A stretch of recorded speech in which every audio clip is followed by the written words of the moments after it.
It's all about understanding the problems your client wants to solve and the solutions they really want. And then looking at your offer and asking yourself if your offer, so what you offer them, if this is really helpful for them. Or is it just you sell commodity because you need to sell it as you have your sales goals? And then, of course, it's just like trying to push it into the market until people buy it. That's also a strategy when your market is saturated and there are a lot of competitors and you don't want to be innovative, then this is the way to do it. But if you really want to be in a market where, your brand is seen as a helpful brand, I would always...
So, hello Manuel, welcome to a new episode here to the Virtual Frontier Ask the CEO Q&A session, actually number 41. So I'm happy you could join today. And our topic goes all around again, sales and to be more specific, how to grow your sales pipeline. And my first question would be just maybe to clarify, because we have also talked about it in the previous episodes. What is the difference between the sales pipeline and maybe the sales funnel? What we have already talked, so we don't mess or mix this both terms up. Yeah, the sales pipeline is a management tool where you manage your prospects, or in other words, your sales qualified leads. Right? They come in and your sales reps, they look at their sales pipeline, which is separated in different stages. A prospect goes through until like he or she is sales qualified, and then got the product demo. If you have enterprise sales, then maybe you have stakeholder buy-in. If you have a buyer committee of other people that need to give their okay. If you sell to big corporations, then the procurement department is typically involved. So you want to have this as a separate stage. And then you move on this deal through the pipeline to, in the end, close the deal and have a new client. So that is your management tool for sales reps.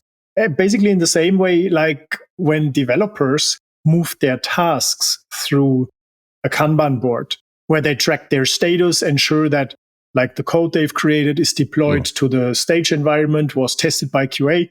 And this is exactly what you do with your sales reps when they manage their deals through different pipeline statuses. So this is the sales pipeline.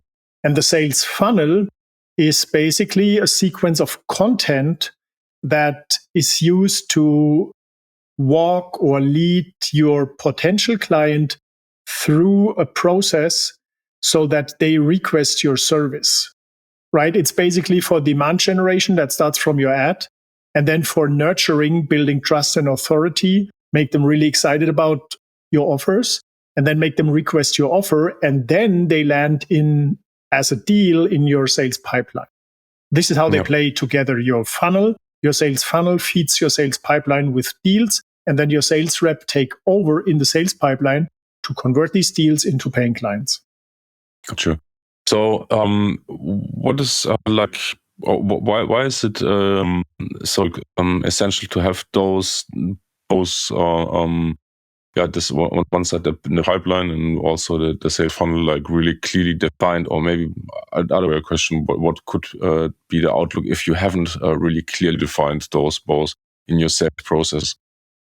I mean, if you miss one of them, then either you have a pipeline where you want to manage deals, but you don't get any deals because you don't have a funnel that brings in the deals.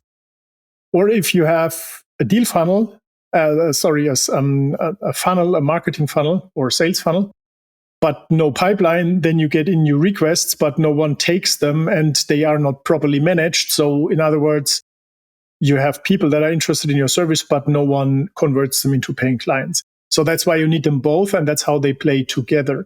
Now, if the stages in your sales pipeline are not well defined, then it's hard to manage them. Then it's hard to understand. So, okay, now we have a new request, and then what's next? And what do we need to achieve next? For example, stakeholder buy-in if you sell to corporations, right? Or product presentation if you want to present something, or whatever are the steps. But the steps of your sales pipeline, they typically depend on the product or service you want to sell. And you should be very clear about the journey a person needs to go through in order to become a client, right? And this is what the sales team needs to manage. They need to make sure that they keep like your client motivated with interesting, engaging, and of course, relevant content to move them to the next step. If you, for example, have a marketing manager, you know, the marketing manager rarely is the decision maker in like small, mid-sized business. Then it's typically the CEO who makes the decision and gives you the money, signs off on that. So you need to give the marketing manager a motivation to go to his or her boss saying, hey, I found something very interesting. I want you to join this meeting because this is what you get at a meeting. And the sales rep needs to feed the marketing manager with this information so that he or she can go to the boss and convince the boss to join the meeting because you want the stakeholder buy-in. Like this is, you need to know the process and then have the content to get people into the next stage. And in your sales funnel, in your marketing funnel, where you want to get like sales qualified leads in, basically what it does is it converts strangers that never saw you, met you, engaged with your brand to request your service. So if this is not well defined, and most importantly, when the content is wrong, then you just like get visitors, but no opt-ins and no people that request your service. And in the end, if you have no one requesting your service, there is no one to sell to, and you won't have new clients, which results in too low revenue. Exactly. You mentioned that already before in previous episodes that we need as a company always to be like constantly looking for problems that maybe potential customers or already existing customers have and try to solve them. So there, to have that in your daily business, you need to maintain like a specific amount of curiosity, let's say that, to really look out for the problems or the needs that your customers have. Why is it that like a static setting or like a fixed solution won't make the cut anymore today? I think it's simply because the world changes so fast, and what worked yesterday might not continue to work today or in the future. But on the other side, I think it also makes no sense to change your offer all the time whenever there is something in the market where someone has a new trend, because when you just do trend hopping, you go crazy, right? You just try to find the next big thing. But as you lack consistency, you will never become successful in your niche. So the main purpose, the main problem you want to solve, for example, you help, plumbers to win new clients, or you help marketing managers reduce their ad spend and become more profitable, whatever it is, right? So this is the why, and that should stay the same. The how and the what. So how you do that and what you do to get them there, that might vary with changing market conditions. But I would always carefully look at if this is really backed by data, or if it's just the next trend that you try to hunt, or the next trend is trying to hunt you and you just jump on it. And that's how it constantly goes. I cannot recommend doing that. Yeah. So let's talk a bit about sales itself. It seems sometimes like the sales reps from today, they have forgotten to really get in touch with their customer. Maybe probably also due to the last 2 years, but that happened also before, like this scary thing, get the phone into your hand, call your customer, get your customer, whatever way you prefer, but like really getting in touch with the customer and try to solve things on conversation and find out what is really needed. Why is that so difficult for many? And maybe how do we manage that in your own in our own teams? I think if you have the intention to sell something that as a sales rep, and this is your only purpose and your only goal to sell something, then sometimes it can be really frustrating and annoying and really hard to talk to clients because, they don't really want to talk to you. The only intention is that you want to sell to them. So the other way, when you start your offers so that you design them in order to solve problems for your clients, you can come up with a complete different mindset. You can come up with a mindset of, hey, my job as a sales rep every day is to help clients solve their problem faster than they can do themselves. And if your offers are made to help your client get a result faster and more efficiently than they can do it themselves, then you're doing actually something good. You don't need to have salesy conversations. You just offer help and support. And of course, you need to be able to prove these results, for example, by client testimonials. But then it's like helping a person achieve a goal, and that's something good. And then you will enjoy your conversations much more because you will get a lot of good feedback, right? And that's what people want. They want to get appreciated and not, no, I don't want to talk to a sales rep. And then you get this the next time, no, I don't want to talk to you. And then you talk to the secretary and they already tell you that no one wants to talk to you, right? Just because they feel and smell that you want to sell your stuff. But if you are helpful and you have honest and open conversations around problems that you can solve and you can prove that, I think you will get a much better experience as a sales rep. What can be done about that to be more maybe transparent, maybe straightforward and getting like to the, without being too like sally when we put a negative tag on that, but like really like putting this advantage or value for the customer in the first place, so they feel it and you also. It's all about understanding the problems your client wants to solve and the solutions they really want. And then looking at your offer and asking yourself if your offer, so what you offer them, if this is really helpful for them. Or is it just you sell commodity because you need to sell it as you have your sales goals? And then, of course, it's just like trying to push it into the market until people buy it. That's also a strategy when your market is saturated and there are a lot of competitors and you don't want to be innovative, then this is the way to do it. But if you really want to be in a market where, your brand is seen as a helpful brand, I would always look at my services and my products if they are really helpful. And if so, then be proud of it and try to sell it, because the more you sell, the more you help people. What can be better? Exactly. Just catching up on what you mentioned right now with like getting into the Thrive.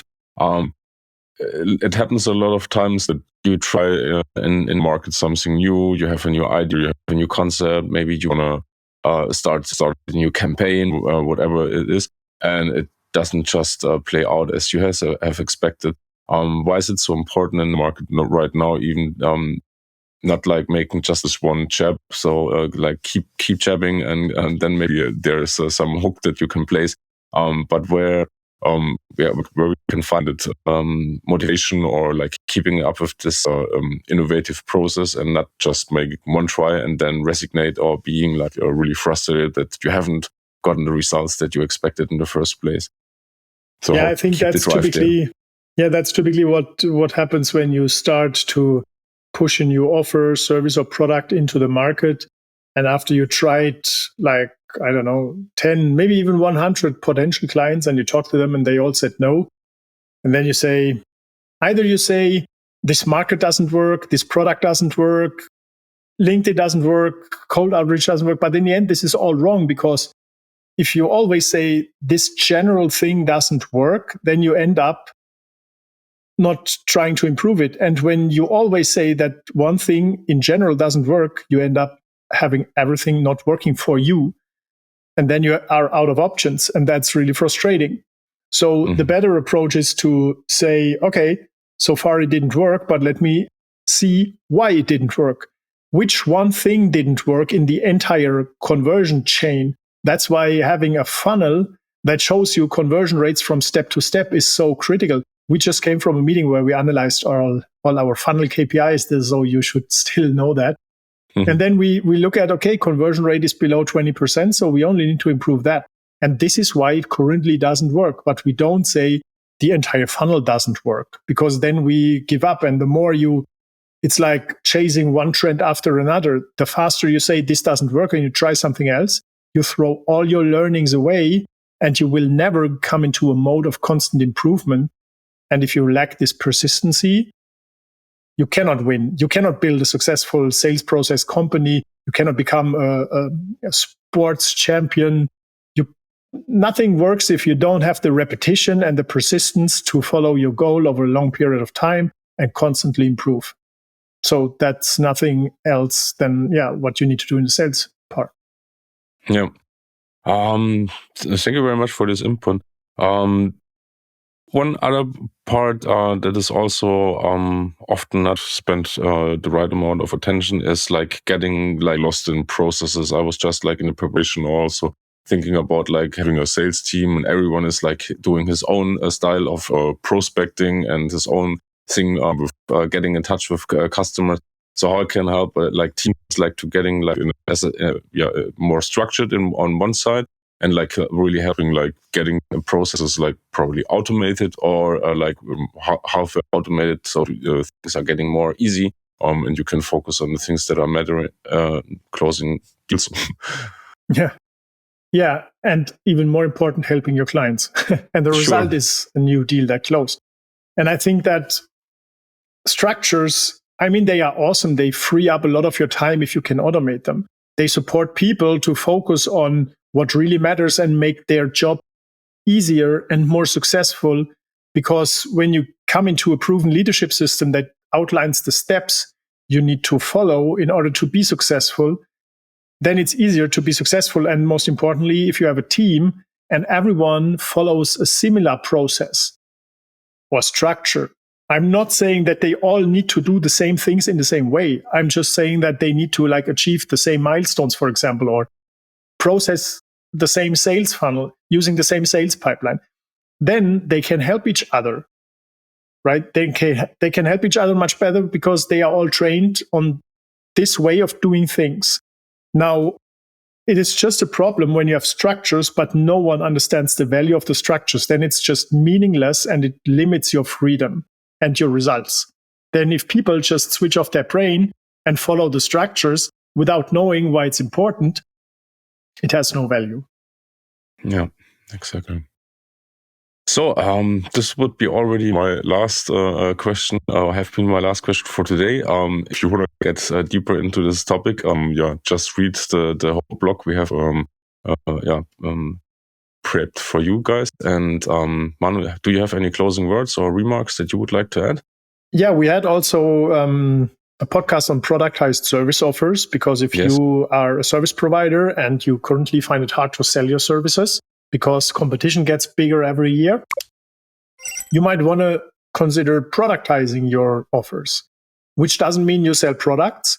It still means you sell individual services, but with a repeatable process and with a very well-defined value proposition. Or in other words, the problem your client has and the solution they want, which is created by your offer, by your productized service offer, motivates your client to buy from you without being salesy. If you want that, we can put the link to this.